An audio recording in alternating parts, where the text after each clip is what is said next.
Selamat datang di channel Kaiden Harvey. Film kali ini mengisahkan tentang dinasti Shang yang ingin menguasai seluruh kerajaan di China. Salah satu putra Raja Shang melakukan perbuatan keji demi menjadi seorang raja, tapi akibat perbuatannya negara Shang mendapatkan kutukan besar dari dewa.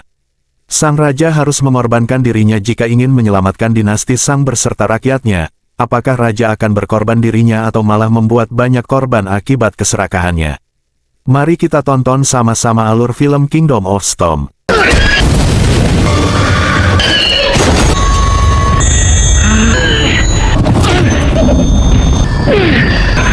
Awal mula saat dunia masih belum ada, dengan memisahkan langit dan bumi, Pangu berubah menjadi matahari, bulan, gunung dan sungai, sehingga terciptalah dunia. Nuwa meniupkan patung dari tanah liat dan meniupkan roh ke dalam patung itu sehingga menjadi manusia. Sebelum meninggal, Nuwa meninggalkan pusaka suci bernama Fengshen Bang dan meminta para dewa untuk menjaganya. Pusaka itu memiliki kekuatan yang dapat menyelamatkan dunia dan hanya raja dari segala raja yang bisa menggunakannya. Seiring generasi muncul silih berganti, Cheng Tang mendirikan dinasti Shang dan mengakui Raja Shang sebagai raja dari segala raja. Namun setelah 500 tahun masa pemerintahan Shang, Suhu, Raja Ji Chou tidak mau menyerahkan upeti dan menentang Raja Yi dari dinasti Shang. Terjadilah pertempuran yang cukup lama dan sengit. Raja Yi menugaskan putra keduanya Yi Shou ke medan perang bersama dengan pasukan khusus yang dia latih sendiri. Saat ini Jiva, putra dari Adipati Barat bersama sahabatnya Yin Chou yang ayahnya adalah seorang panglima perang. Su Chuanxiao turun dari kudanya dan menghadap ke panglima. Dia merupakan putra Suhu dari Raja Chisou. Panglima Yin Zhou meminta Chuanxiao untuk mengatakan lebih keras di hadapan semua prajurit ayahnya Raja Jizhou dan memintanya untuk menyerah dan jika ada raja yang berani menentang, putranya akan dieksekusi terlebih dahulu. Panglima memberikan pedang kepada Su Chuanxiao agar dia bunuh diri di depan ayahnya jika tidak mau menyerah. Tapi bukan menyerah, prajurit Jizhou menembakkan anak panah ke arah mereka. Melihat ayahnya tidak mau menyerah, Chuanxiao akan menusukkan pedang ke lehernya. Chuanxiao menangis karena dia sudah pergi selama 8 tahun dan ayahnya sudah tak mengenalinya lagi. Panglima Yin Zhou berkata kalau dia tak pantas menjadi ayahmu, kini kau adalah putranya dan harus menjadi anak pemberani, lalu mengarahkan pedang ke leher Chuanxiao dan mengatakan selamat jalan.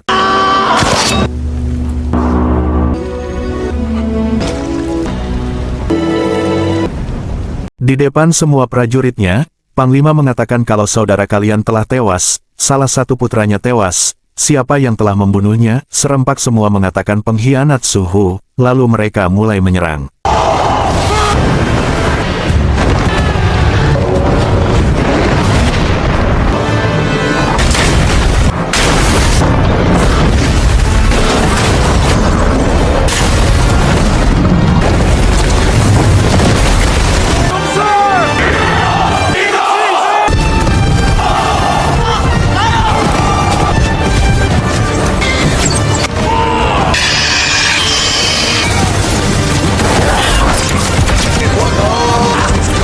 Lalu Raja Suhu menembakkan panah api ke arah tumpukan mayat yang sudah dibalur minyak, membuat semua prajurit terjebak di dalam kobaran api, membuat semua para prajurit mundur.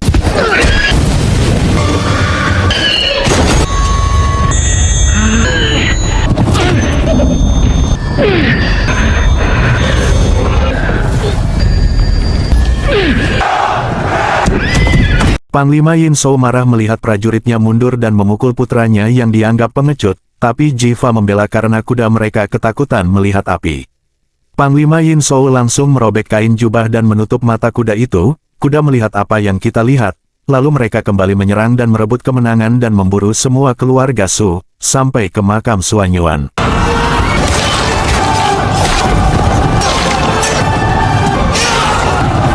Dan akan memenggal kepala Suhu. Panglima Yin Zhou sedang bertarung dengan Raja Suhu, membuat Yin Zhou terluka karena tusukan dan darahnya mengalir mengenai sebuah segel siluman. Untungnya Jiva berhasil melukai lengan Suhu. Sedangkan putra Suhu berhasil dibunuh oleh Jiva dan putrinya akan bunuh diri karena tidak mau menyerah kepada Raja Shang. Panglima Yin Zhou berhasil memenggal kepala Raja Suhu dan badai salju mulai menyelimuti mereka.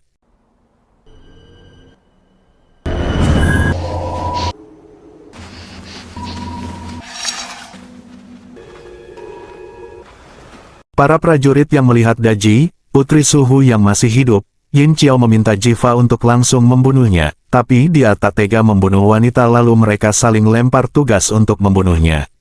Jiva memberikan tusukan rambut Daji, saat Yin Qiao akan membunuhnya, Daji menghampiri Panglima dan pingsan.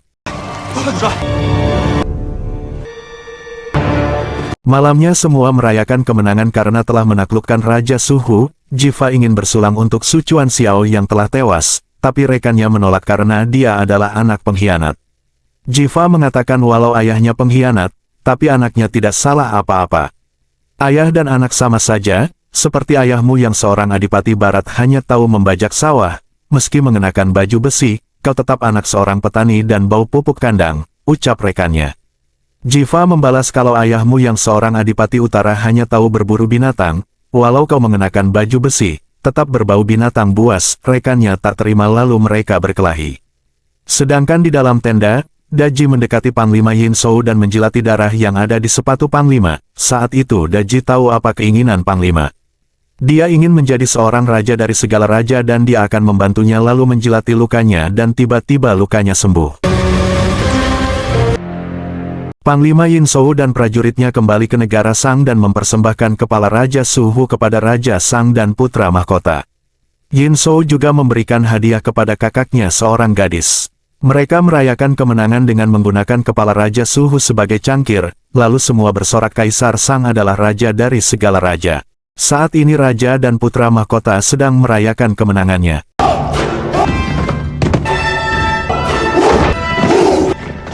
Putra mahkota mengeluarkan pedang dan ikut menari, kemudian mendekati sang raja dan menusuknya. Semua terkejut dan anak buah Panglima mulai mengelilingi putra mahkota.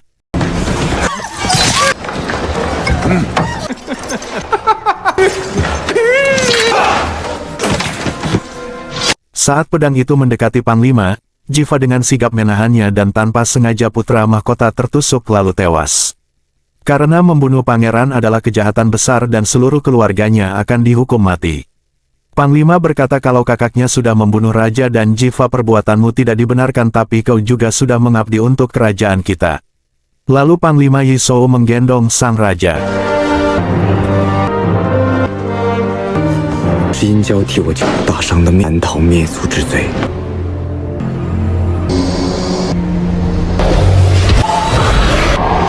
Di dunia dewa, para dewa yang menjaga Feng Shenbang milik Nuowa, sepertinya siap dikirim ke bumi untuk diberikan kepada raja dari segala raja. Jika bisa membukanya dan mengamanahkan dewa baru, kutukan besar akan dicabut dan manusia akan selamat.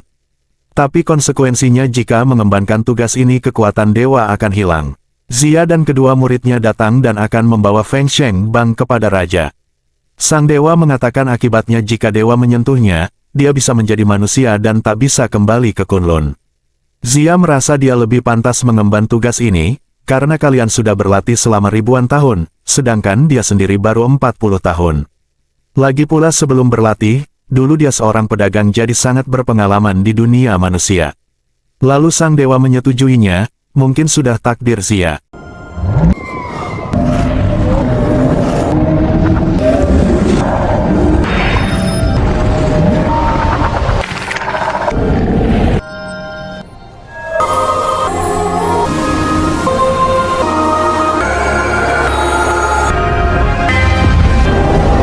Saat ini, kerajaan Shang sedang melakukan pengangkatan raja baru. Yin Shou merupakan anak satu-satunya dari Raja Shang yang masih hidup. Kerajaan Shang membutuhkan seorang raja untuk mempertahankan dinasti Shang. Pendeta Agung Bigan akan membantu meramalkan masa depan kerajaan Shang. Saat Pendeta Agung sedang berdoa dan meramal, tiba-tiba batu ramalan retak menandakan bencana besar dan kehancuran dinasti Shang. Pendeta Agung berlari ke arah raja dan memberitahukan hasil ramalannya.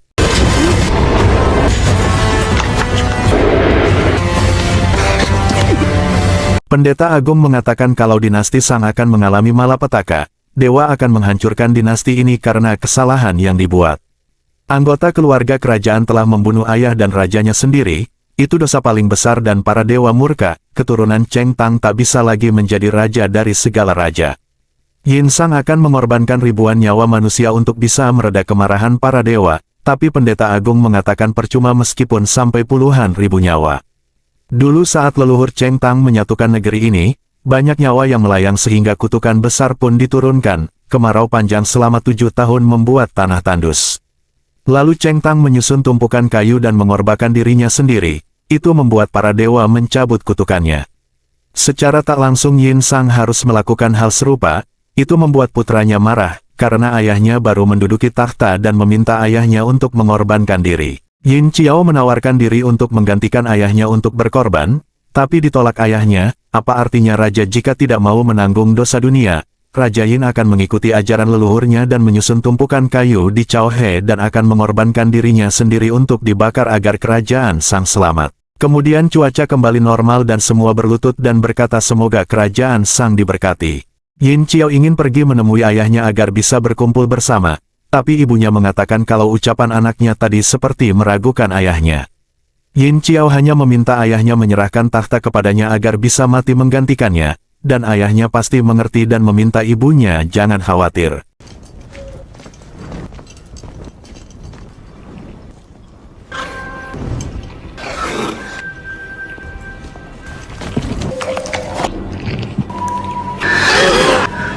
Yin Qiao yang melihat siluman rubah langsung mengejarnya. Saat mengejar siluman itu, Yin Qiao bertemu dengan Jiva dan meminta bantuannya.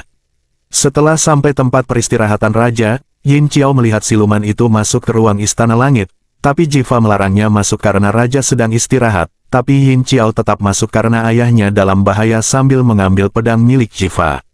Saat mendekati, ayahnya bangun dan mengatakan malam-malam datang dengan membawa pedang. Sepertinya sudah tak sabar untuk segera menggantikannya. Tapi Yin Qiao memberikan alasan berada di sini karena sedang mengejar siluman rubah, tapi dia melihat ada wanita lain yang bersama dengan ayahnya, dan bertanya kenapa wanita ini bisa berada di sini, tapi ayahnya menyuruh mereka keluar.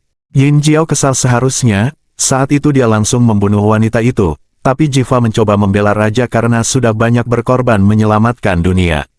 Bagaimana jika itu ayahmu? Apa yang kau lakukan? Tanya Yin Qiao lalu pergi. Di tempat lain ayahnya Jiva yang merupakan Adipati Barat sedang memeriksa panen tahun ini. Dia takut akan gagal karena kutukan besar yang menimpa Zhao Ke. Saat ini raja baru memanggil semua adipati untuk berkumpul, takutnya memiliki niat jahat. Putra tertuanya sangat khawatir, tapi jika tak menuruti perintah raja akan terjadi perang. Tapi ayahnya tetap akan datang dan kesempatan juga untuk melihat putranya Jiva yang sudah 8 tahun tak bertemu. Saat akan pergi, ayahnya meminta kepada putranya untuk menjaga Siki agar tetap aman.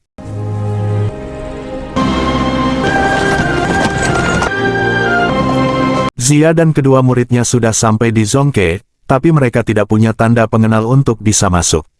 Zia mencoba mendekati salah satu petugas untuk mengizinkan mereka masuk dengan memberikan sebuah pil obat mujarab. Nacha mengatakan kalau pil ini mengandung chi murni dan berkat dari dewa, ini obat terbaik dari langit, bumi dan manusia. Obat ini tak dapat dibeli dengan harga berapapun, jadi anggaplah sebagai hadiah dari kami, ucap Zia. Petugas itu mengizinkan mereka masuk dengan menggunakan kereta yang sebenarnya mereka akan dikirim untuk membantu yang lain membangun tumpukan kayu.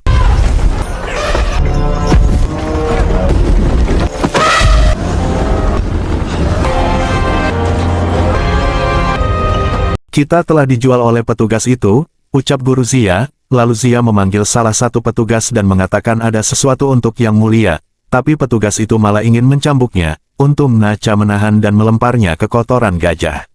Membuat gajah itu marah dan berlari, membuat tumpukan kayu itu terjatuh. Zia ingin mengeluarkan jurus tapi dia sudah jadi manusia, lalu kedua muridnya langsung membantu.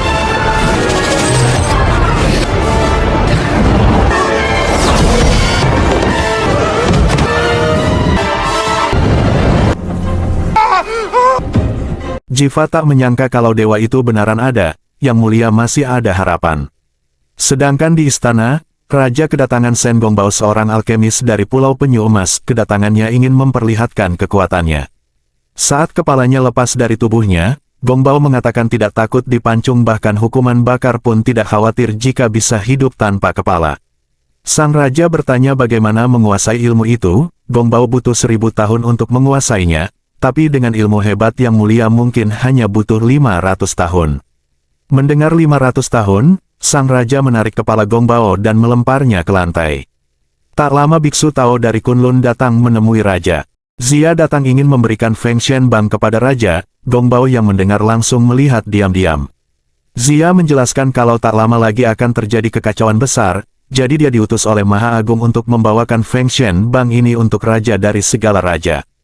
Saat Raja membuka dan mengamanahkan dewa baru, Feng Shenbang akan menghilangkan kutukan besar dan umat manusia akan selamat. Tapi Raja ragu dengan gulungan kecil ini bisa mencabut kutukan besar. Gong Bao langsung menyela dan mengatakan kalau pusaka suci itu ditinggalkan oleh Dewi Nuwa, yang dapat menyerap energi Qi orang mati.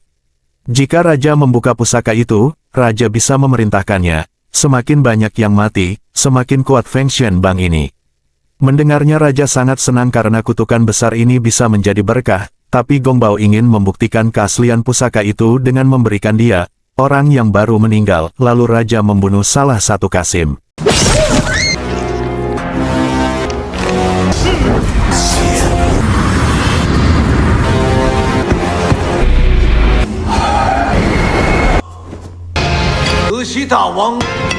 Saat Feng Shenbang terlepas dari Raja, Zia langsung mengambil dan berkata hanya Raja yang bisa membuka, tapi ada cara lain untuk membuka segel ini. Akan kutunjukkan. Saat memulai gerakan aneh, Zia langsung lari tapi ditahan oleh pasukan Raja dan Gong Bao. Kedua muridnya langsung beraksi dan membantu gurunya kabur.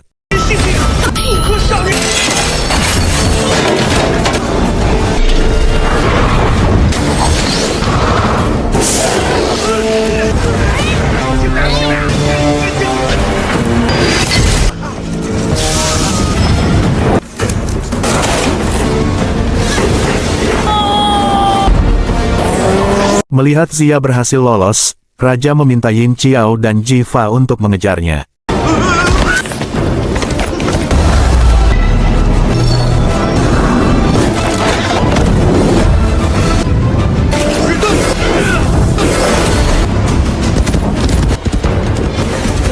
Mereka berpencar mencari Zia. Saat berada di ujung jurang, Yin Qiao melihat Zia berada di pinggir jurang. Yin Qiao mengejarnya dan meminta untuk menyerahkan Feng Shenbang kepadanya. Zia membatalkan memberikan pusaka itu karena melihat sifat sang raja yang seenaknya membunuh orang tak bersalah. Mana mungkin orang sepertinya dipercaya umat manusia. Kutukan besar akan datang dan manusia banyak yang akan mati, tapi dia menganggapnya sebagai berkah. Sekarang jawab, jika kau sebagai raja apa akan berbuat seperti itu? Tanya Zia, tapi Yin Qiao tak peduli dan meminta pusaka itu tapi kepalanya terkena runtuhan batu membuat dia hampir terjatuh. Untung Zia berhasil memegangnya. Tapi karena hujan tangannya licin hampir terlepas, Ji Fa langsung membantu. Zia tak bisa memberikan pusaka itu karena takutnya seluruh dunia akan mati, tapi Ji Fa mengatakan kalau yang mulia adalah pahlawan.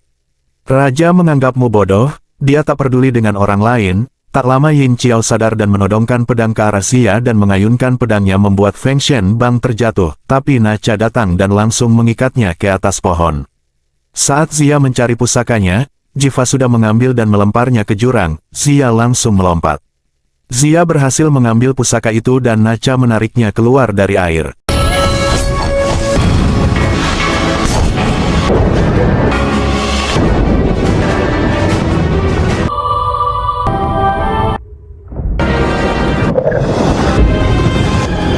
Di tempat lain, Pulau Penyu, Seng Gong Bao melaporkan kepada gurunya kalau dia telah melihat Feng Shenbang. Gurunya bertanya kenapa tak membawakan kepadanya. Tapi Gong Bao mengatakan kalau biksu itu ada yang membantunya, lalu gurunya memberikan kekuatan baru agar bisa melawannya. Sang murid meminta gurunya agar membawa kembali Feng Shenbang ke Kunlun. Guru hampir mati tadi, biarkan manusia berusaha sendiri. Tapi Zia mengatakan kalau Yin Qiao putra mahkota dan dia penerus raja dari segala raja, tidak seperti ayahnya. Mau sampai kapan menunggu putranya menjadi raja, tanya Nacha. Tiba-tiba suara petir sangat kencang, pertanda ada siluman lain. Di tempat lain ayahnya Ji Fa sedang menuju ke Zhaoke, melihat seorang bayi di tengah hutan, lalu menggendongnya. Murid Zia datang dan mengatakan kalau yang digendong adalah bayi siluman, harus segera dibunuh. Tapi Ji Chang mengatakan kalau ini hanya bayi, meski dia siluman, besarnya nanti jadi baik atau jahat tergantung cara mendidik, bagaimana bisa kita langsung memutuskan secara sepihak. Tak lama guru Zia datang dan menawarkan agar bayi ini dibawa ke Kunlun agar gurunya Maha Agung bisa merawatnya. Mendengarnya Ji Chang setuju. Zia meminta Ji Chang memberikan nama untuk bayi ini, Agar suatu saat ketemu bisa mengenalinya, Ji Chang memberikan nama Lei Zhenzi, karena dia lahir disertai guntur. Kemudian Zia menyerahkan bayi ini kepada muridnya untuk dibawa ke Kunlun. Semua adipati berkumpul bersama dengan Zia di suatu tempat. Zia mengajak para adipati untuk melengsarkan raja baru agar Yin Jiao menjadi raja baru, sedangkan Yin Shou tak mungkin akan mengorbankan dirinya untuk dibakar. Jiva yang mendengar pembicaraan langsung mendekati mereka. Zia berkata kutukan besar sudah menyebar ke seluruh dunia, wabah di utara dan air membusuk di timur, bayi yang lahir, mati di selatan dan gagal panen di barat. Makin lama menunggu akan semakin besar kehancurannya. Kutukan ini datang dari keluarga Yin, dan itu tanggung jawab mereka untuk mengakhirinya. Salah satu adipati mengatakan kalau Raja Sang adalah raja segala kerajaan, dunia ini miliknya. Dunia ini milik semua orang bukan milik raja, ucap Zia. Salah satu adipati bertanya bagaimana menurut ramalannya, karena ramalan Ji Chang tak pernah meleset. Menurut ramalannya, kematian raja sangat tak wajar dan tahta jatuh ke tangan yang tak berhak, sepertinya raja tak dibunuh oleh putra mahkota melainkan orang lain. Salah satu adipati ingin melawan Yin Shou, tapi Ji Chang mengingatkan kalau putra kita ditawan di Zhaoge. Lalu Jiva masuk dan mengatakan kalian telah berani melakukan pengkhianatan. Saat para adipati ingin membunuh Jiva, Ji Chang mengatakan berhenti. Dia putraku karena melihat gantungan giok yang pernah diberikan kepadanya, tapi Jiva tetap membela sang raja. Dia melihat sendiri kalau putra mahkotalah yang membunuh sang raja. Saat para adipati menyerang Jiva, Zia langsung pergi dan para pasukan datang mengepung semua adipati. Semua adipati sekarang menghadap kepada raja. Yin Shou bertanya kepada Ji Chang apakah bisa meramal kematiannya, tapi Ji Chang mengatakan kalau seorang peramal bisa meramalkan semua masa depan kecuali nasibnya sendiri. Sedangkan ramalan yang mulia adalah akan mati di tangan putranya sendiri. Tapi sang raja tak percaya dan meminta semua putra adipati berdiri di depan ayahnya. Mereka semua melihat kalau Yin Qi yang membunuh raja tapi kalian para adipati malah mempercayai rumor tak jelas, kalian sudah berkhianat dan menyuruh para putranya melihat. Salah satu adipati yang adiknya merupakan ratu dari Yin Shou mengatakan tidak mungkin berkhianat kepada raja, tapi raja tak percaya dan meminta kepada semua putranya untuk membunuh ayahnya karena putra mereka lebih pantas menggantikan ayahnya. Mereka ragu untuk membunuh ayahnya, tapi tidak dengan Chong Ying.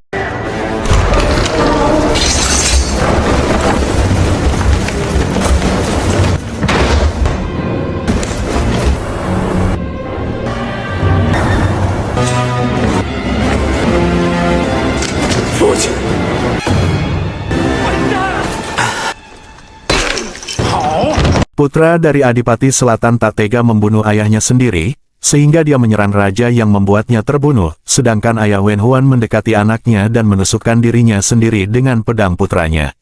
Sedangkan Ji Chang memohon kepada raja, dia tahu kalau ayahnya melakukan pengkhianatan dan pantas mati, tapi jika membunuhnya dosa-dosanya akan tersembunyi dan tak ada yang tahu. Dia harus minta maaf di depan umum agar orang-orang tahu, kalau keempat adipati telah melakukan pengkhianatan dan atas jasa yang mulialah yang telah menyelamatkan Sang raja menyetujuinya dan meminta pengawal menyeretnya ke penjara bawah tanah. Jiva menemui ayahnya di penjara untuk meminta maaf kepada raja dan mengakui kesalahannya.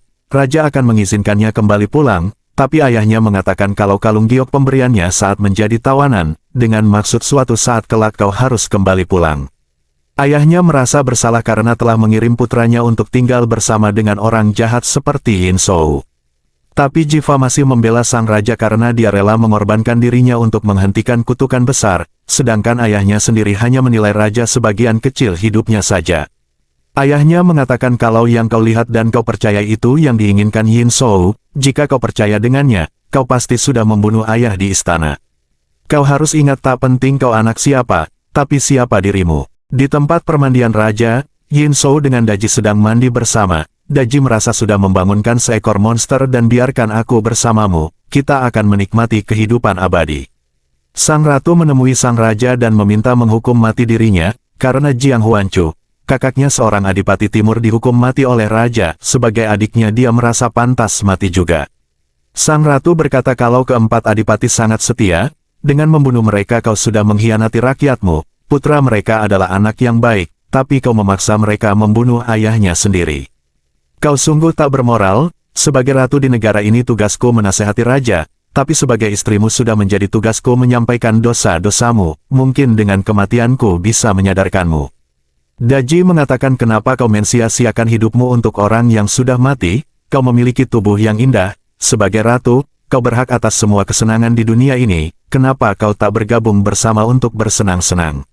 Ratu pun ikut turun bersama dan mendekati Daji, dan memuji kecantikannya, bahkan dirinya sendiri pun tertarik dengannya sambil menarik tusukan rambut Daji. Lalu sang ratu ingin membunuh Daji, tapi naas yang tewas adalah ratu sendiri. Yin Qiao tahu ibunya tewas karena Daji, langsung ingin membunuhnya, tapi tiba-tiba diserang siluman rubah.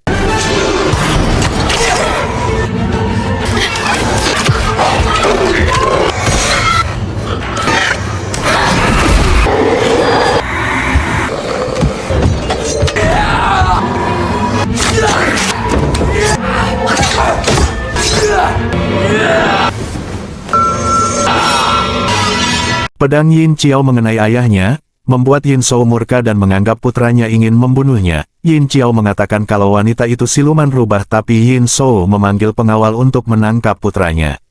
Yin Qiao kabur dan bertemu dengan Jifa dan membantunya kabur dan suruh menemui pendeta agung Bigan, sedangkan Jifa melukai dirinya sendiri dengan pedang milik Yin Qiao agar tidak ada yang curiga. Keesokan harinya, Ying Biao mendatangi Jifa dan bertanya di mana dia menyembunyikan Yin Qiao, apakah di kandang kuda atau di tempat kumuh, tapi Jifa langsung memukul dengan kepalanya dan mereka berkelahi. Untung kakak Jifa datang dan melerai mereka.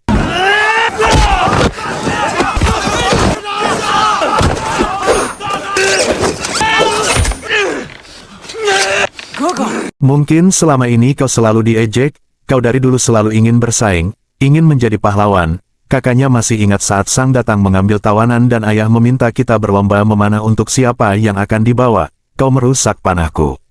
Sekarang kau pengawal kerajaan, kakak turut bahagia. Kakaknya membawa banyak harta untuk bisa menyelamatkan ayah mereka, tapi Jifa mengatakan sebanyak apapun harta tak akan cukup kalau ayah kita tak mau mengakui kesalahannya. Kakaknya takut karena ayah mereka sudah tua dan tak bisa bertahan lama, lalu datang kedua kuda putih yang merupakan hadiah dari ayah mereka. Kuda itu bisa membawa Jifa pulang ke Shiki. Saat ini Daji menari diiringi musik dari sang raja dan putra tertua Jichang, maksud kedatangannya untuk meminta raja mengampuni ayahnya dan dia siap mati menggantikan posisi ayahnya. Jifa melihat Zia dan menodongkan pedang ke arahnya. Zia mencari Yin Qiao agar bisa menyelamatkannya, dia sudah tidak bisa tinggal di Zhaoke. Jifa membawa Zia menemui Yin Qiao dan mengatakan harus meninggalkan tempat ini, Kunlun bisa melindunginya, karena Yin Qiao adalah penerus raja segala kerajaan, masa depan rakyat tergantung padanya.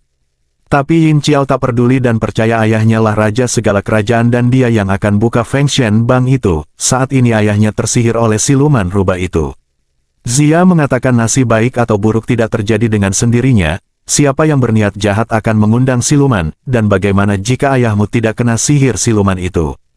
Pendeta Maha Agung mengatakan kita harus memancing Daji ke tempat ini dan membunuh siluman itu, maka kita akan tahu yang sebenarnya.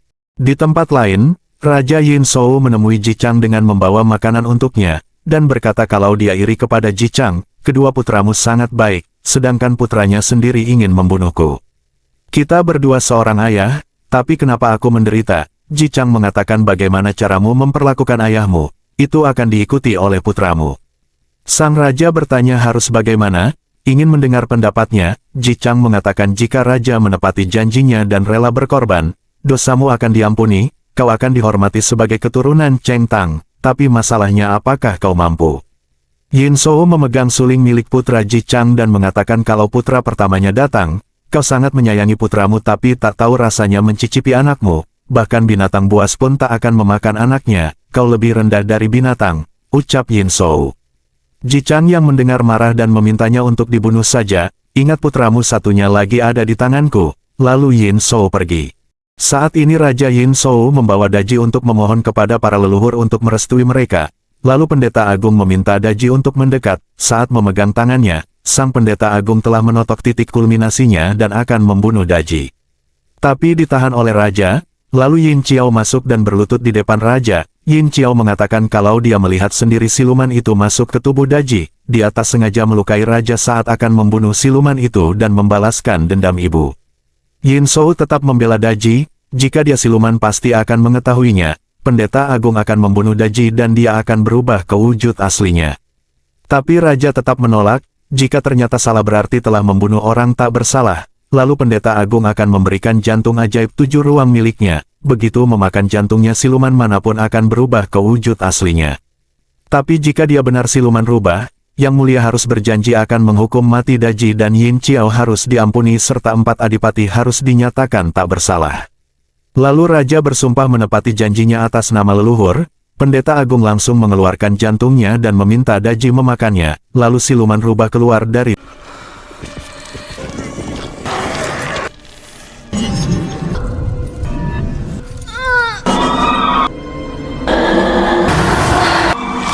Pendeta Agung meminta sang raja membunuh siluman itu atas nama leluhur kita. Ternyata Yin Shou mengingkarinya dan tidak membunuh siluman itu.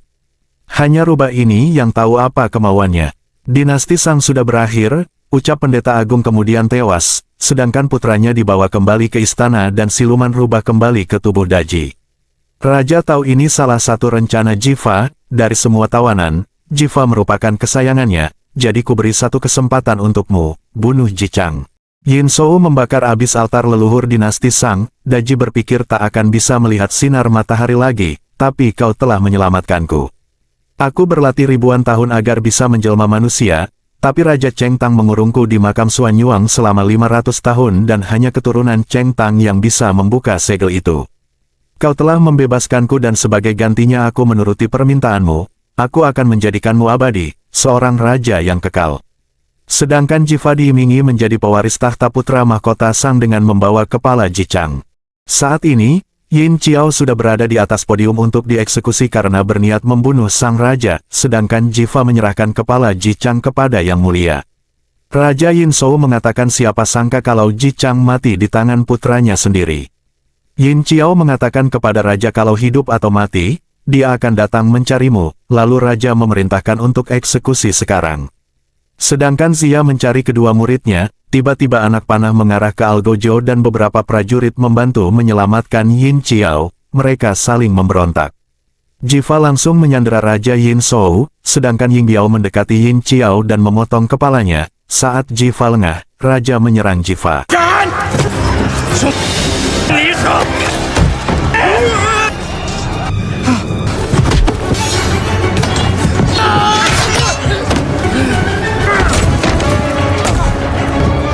Ternyata Jiva telah menipu raja, kepala Jichang ternyata hanya berupa tanah, lalu kedua murid Zia datang membawa jasad Yin Qiao ke Kunlun.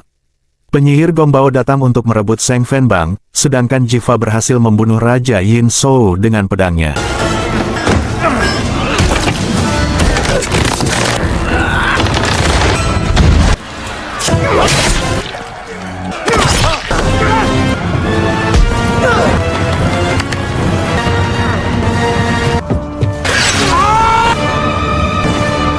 Chong Ying Biao berteriak raja sudah mati, sekarang aku yang akan memerintah lalu mereka mengejar Jiva dan yang lain.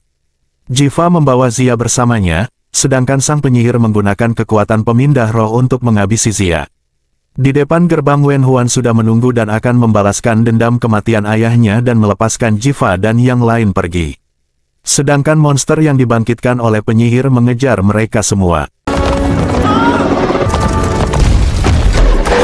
Sedangkan Jichang dibawa oleh kuda milik Jiva pergi, saat menerobos gerbang Zhaoke sempat dihadang oleh prajurit Sang, untungnya Lei Zhenzi datang dan menolong ayahnya dari para prajurit dan membawanya pergi kembali ke Shiki.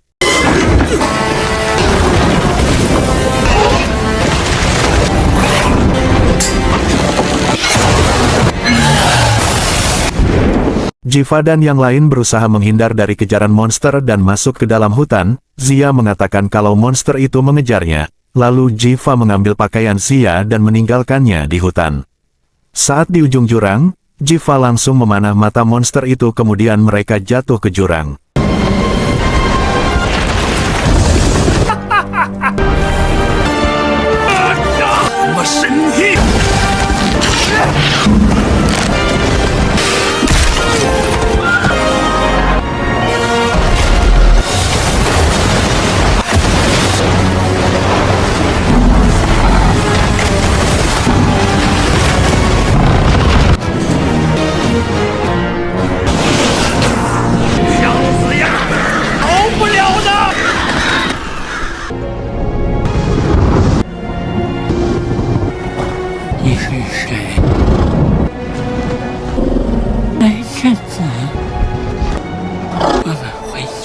孩子。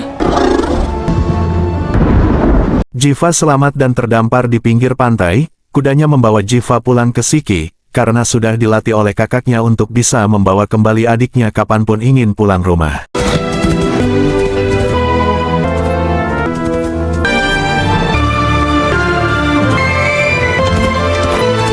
Jiva akhirnya kembali ke rumahnya di Shiki dan menemui ayahnya.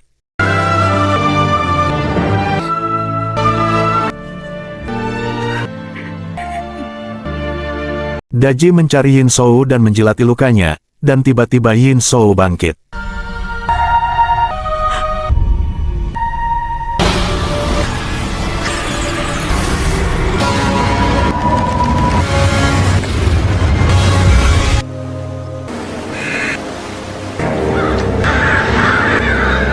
Setelah 10 tahun dinasti Sang yang dipimpin Panglima Sang Wen Chong kembali membawa kemenangan.